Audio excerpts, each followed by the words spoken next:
Hi everyone, Dominique Didnell, founder of Radiant Leader here, helping high achieving, heart open powerhouse women heal the inner obstacles to success so that they can align to their soul purpose, harness the power of the sacred feminine, and shine the light of their legacy into the world.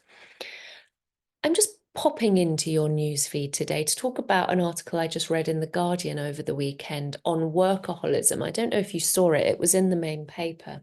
And it was talking about workaholism and how so many people are struggling and suffering with this form of addiction, and that it is an addiction. All of the patterns and the behaviors around it are an addiction, and it can lead to chronic illness. It can lead to burnout and such an accrued amount of stress that it leads to chronic illness. Well, this wasn't news to me because a lot of the women that I work with are in toxic work environments, or not even particularly toxic work environments, but they're in fast-paced, hard-working corporate environments. And they find me because they're in this place, or they're a business founder and they've taken those patterns of the corporate world and how to thrive and succeed in the corporate world into running their own business, and they're burning themselves out. Again, not news to me, and I'm sure a lot of other coaches that work in this area, to hear about chronic illness. And it's something that I say to my clients quite a lot, how long can you keep doing this? Because I've seen the end result, and the end result is always chronic illness in some form. Rashes on the back, burst eardrums, intestinal problems, stomach problems, fibromyalgia. I've heard it all. Yeah. Depression, panic attacks. There's a strong correlation to the way that we choose to behave in our working environment and how that leads to burnout and stress. What I found, why I'm doing a video on this, is what I found extraordinary about the article was at some point the journalist said, and we don't really know why people struggle with this. And I just thought, really? I could give you 3 reasons right now, right off the top of my head, why someone in their working environment, in their corporate world, or running their own business is over-functioning, is struggling with workaholism, and is burning themselves out. I can tell you that right now. But it really showed me them saying that I live in perhaps like we all do, in a social media bubble where we're used to connecting with like-minded people. The work that I do, and one of the healing modalities that I use with my clients, is called heart healing hypnotherapy. I think is at the leading edge of trauma-informed psychotherapeutic work to help people overcome the issues of trauma and dysfunctional families in childhood. And I forget that the world isn't there yet, and the world hasn't caught up. When I started my own personal journey 10 years ago, I started understanding and learning about narcissism and narcissistic abuse, because that was my family wounding, and that was the patterns and the legacy that I needed to learn to heal and overcome. But my goodness, I couldn't find a therapist out there at that time who could help me, and I didn't have enough knowledge and enough understanding of it also to choose the right people. I was at the beginning of my journey, and as a result, I had some very painful experiences working with the wrong therapists, giving the wrong advice, and repeating very painful patterns working with narcissistic therapists, narcissistic spiritual teachers, until I finally got the message and started piecing things together for myself. So the healing system and the modalities and all of the work that I do with my clients is built on what I call my radiant power system. It has been built over 10 years of going on this journey and finding that the mainstream world of medicine, psychiatry, psychotherapy, psychology didn't and couldn't help me until I had found ways of helping myself. It couldn't, because it hadn't caught up to speed. In traditional psychotherapeutic circles, they are only just catching up to the fact that long-term sustained emotional abuse in childhood leads to CPTSD, complex post-traumatic stress syndrome, depression, anxiety, so on and so forth in adulthood. So there's still a way to go. Even now, Western doctors, many, not all, of course, but some Western doctors will not understand the correlation between the mind and the body, the correlation between burning yourself out, exhausting yourself, and your emotional body and system not being able to handle stress and illnesses such as fibromyalgia. Yeah.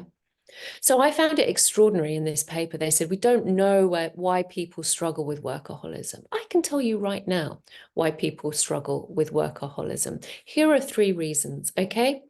1, they struggle with addictions generally, and workaholism is one of their addictions.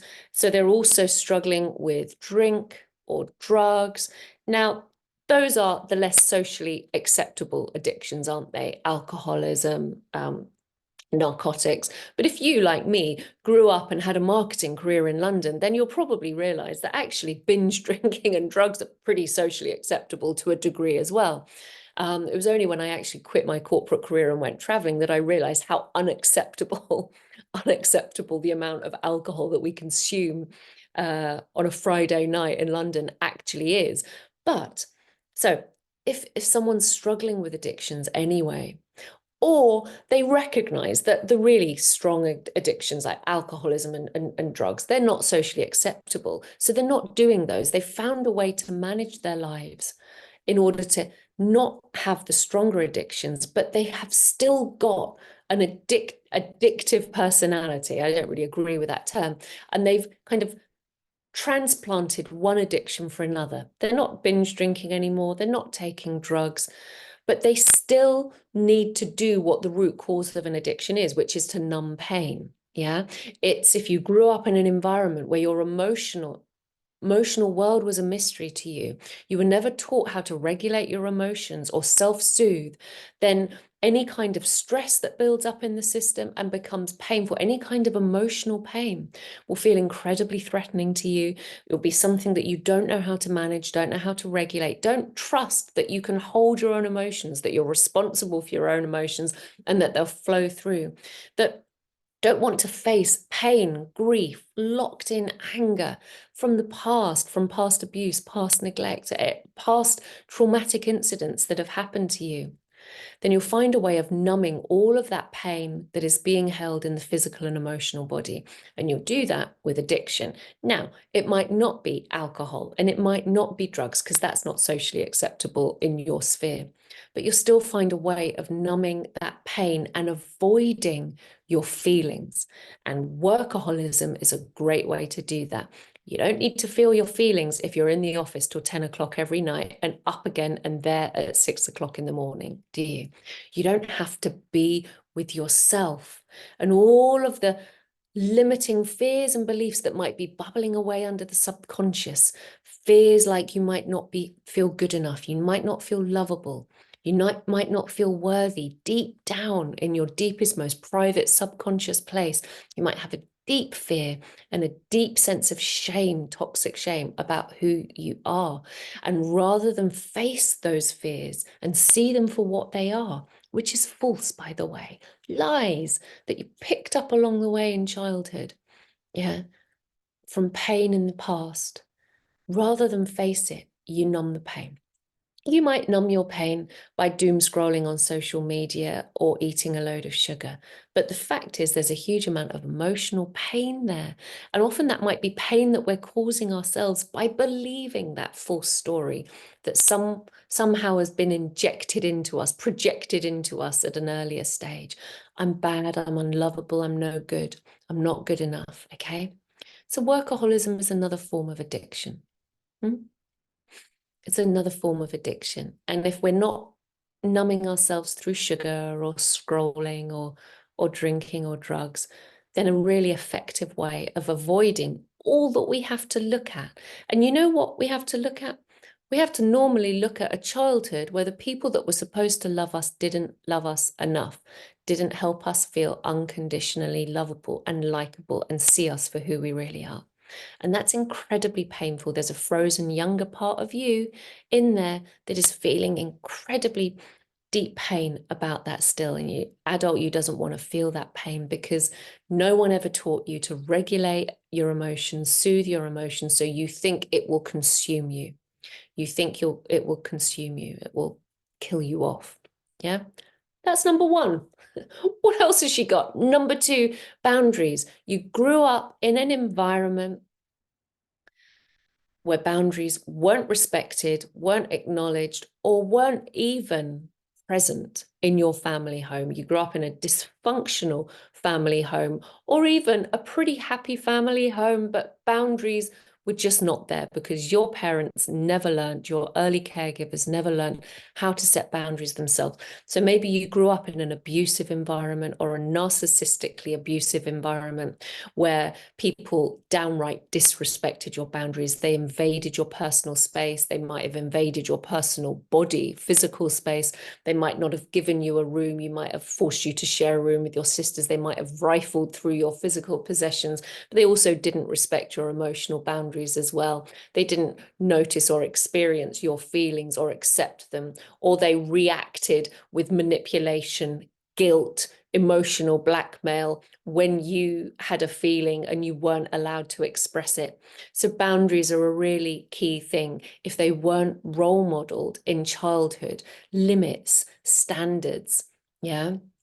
If you weren't given any limits in childhood and your limits weren't respected, then you will go into adult life and you will go into your corporate career and your working life without knowing how to set boundaries for yourself, without knowing how to say no to that boss that's always piling stuff on your plate because the other manager doesn't do the work, without putting away your computer at 6 o'clock in the evening and going to spend time with your kids. Yeah.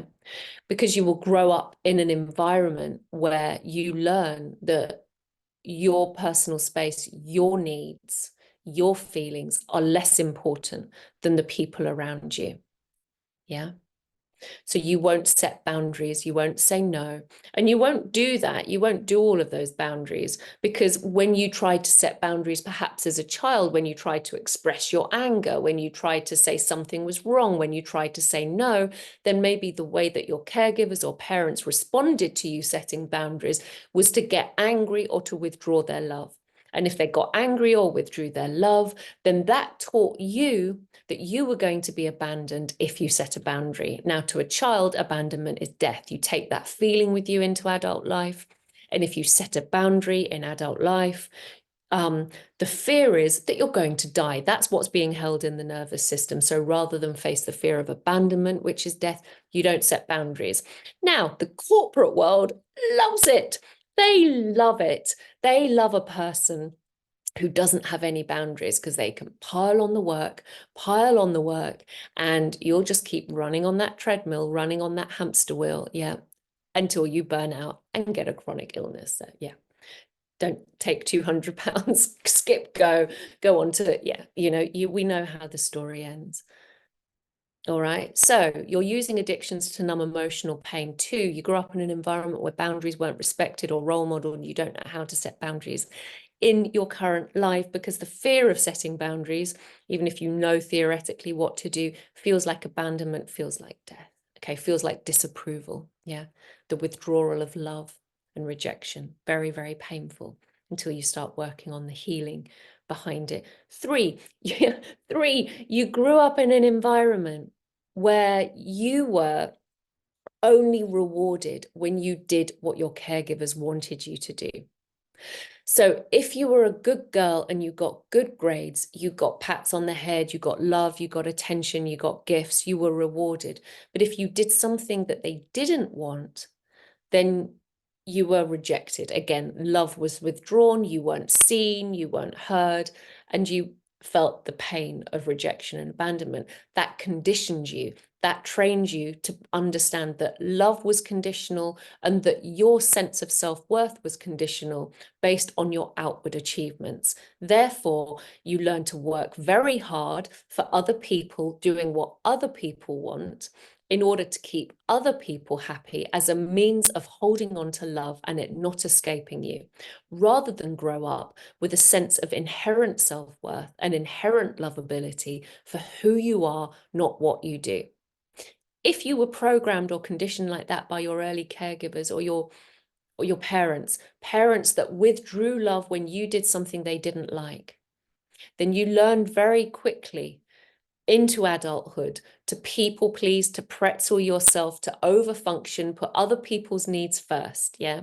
To self-abnegate your needs, put other people's needs first, and that your worth was dependent on outward achievement. That makes you prime for the corporate world. And again, the corporate world rewards this behavior. How do I know? I was one. That was me in the corporate world. I was successful. I was very high achieving. I did it all very quickly in a short space of time, a short career, really. I didn't move into my marketing career until I was in my late 20s because I was an actress before then. But I moved at record pace because I took responsibility. I worked my ass off. So there are upsides. We become high achieving people. But the downside is you burn yourself out and you self-abnegate. You abnegate your own needs for other people. There is a healthy way to relate to this kind of environment. Okay, but it does involve bringing a huge amount of consciousness and self-awareness to the patterns and behaviors that you have from childhood, and it requires deep healing. That deep healing is essentially, I say to my clients, what it really is grief work, you know? We're going back to that emotional pain that's being pushed down and the unhealthy coping mechanisms that you've created to try and receive love and approval for people. Those coping mechanisms, what the corporate world rewards: over functioning, no boundaries, people pleasing, and putting everyone else's needs first. But it is also a surefire way to lead to your depression, your panic attacks and anxiety, and your stress and chronic illness. And we don't want that. So I work with women in a beautiful program. And for corporate clients, it's a 4-month program and it gets amazing results. It's either women in corporate environments or they've been in corporate environments and now founding their own business. And we do a deep healing dive. We regulate the nervous system. You'll learn how to emotionally regulate. You do deep heart healing hypnotherapy sessions. These are power combo healing sessions. They combine cutting edge neurolinguistic programming and advanced hypnotherapy along with psychotherapeutic tools, along with energy healing, along with ancient wisdom techniques, so that you can address and heal, get to the root cause of the limiting beliefs or fears or pain and emotional wounding that is driving you, release it, grieve it, heal it, and rewire your belief system and your nervous system with new positive beliefs about who you really are. When you believe you're lovable, when you believe you're inherently worthy, and when you trust yourself without a shadow of a doubt, your behaviors change.